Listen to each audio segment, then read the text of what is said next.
Hi, my name is Scott Peck. I'm director of the Museum of Biblical Art here in Dallas, Texas, and you're actually in the National Center for Jewish Art. It's one of the initiatives of the museum. It's the only Jewish art and culture museum in this part of the U.S., teaching about Judaism through Jewish ceremonial art, the art of Israel, and contemporary Jewish art. And right now, you're in front of a pretty spectacular exhibition. It's near and dear to our hearts, based on the events of October 7th, about a year and a half ago now, where over 1,200 people were murdered in Israel, 250 were taken to Gaza. Some of those were released, some were freed, many of them were killed there, and they say even today, 50 to 60 or so are still being tortured in the tunnels. And so as a result of a mission trip I took back last February to feed soldiers, Israeli soldiers, to comfort hostage families, to visit the sites. One of the most heart-wrenching parts of the visit was being at the Nova Festival site and seeing where so many people were slaughtered, then going to the kibbutzim where many people were killed. And we felt like, wow, we've got to do something to bring the hostages to the forefront.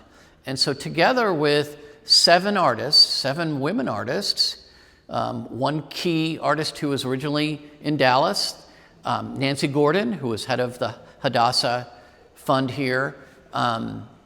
We put together an exhibition called Their Portraits. And it's basically the portraits of every one of the hostages, 250 plus. And the idea was to not show them in suffering, but to show them when they were happy. These are original oil paintings, and you'll feel as if you can get to know each one of them. And according to your faith, whatever that might be, people come in here and they get led to a certain family, the Holy Spirit, or whatever your higher power, whatever your background is. God leads them to one of the portraits. And then you can look up in a book, what's the status of the person? You know, you can look up, are they on the left wall, middle wall, right wall, and then count down and find out exactly what their current status is.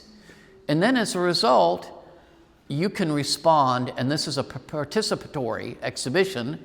There's a station where you can write a letter, a poem, a prayer.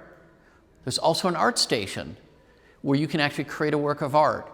And what you're also seeing around the portraits above and over to the sides are, we've had hundreds and hundreds of letters or artwork that have been created. Then also people go, well, I'm not sure how to pray for Israel. We've got it in the book.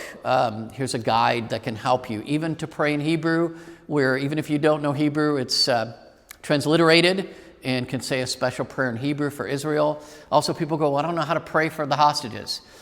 We have a prayer for the redemption of the hostages, too. And since we opened this last August, it's been about a year open, thousands and thousands of people have been praying, taking action. And you may think we're not remembering the hostages. We are here in Dallas and making the impact that we hope we're making on a spiritual level. And so it's something we're dedicated to doing until we have some kind of closure with this hostage situation. And it's our way of taking part. We want to invite all of you who are watching this to come to the museum, take part. We have some people that come each day to pray for a different hostage. Maybe you're going to want to do that, or once a week to come pray for 2 or 3, or to actually write something. And if you notice, these are people from all ages and all backgrounds. You'll see crosses for Christians, Stars of David, Jewish folk come in, even Muslim folk have come in here. I had one of the imams say, we're different than other Muslims. We support Israel and we want to participate. Atheists, Buddhists, you name it. There's so many people out there that are remembering the hostages. And will you do that? Will you support these ministries that are helping Israel and supporting the IDF?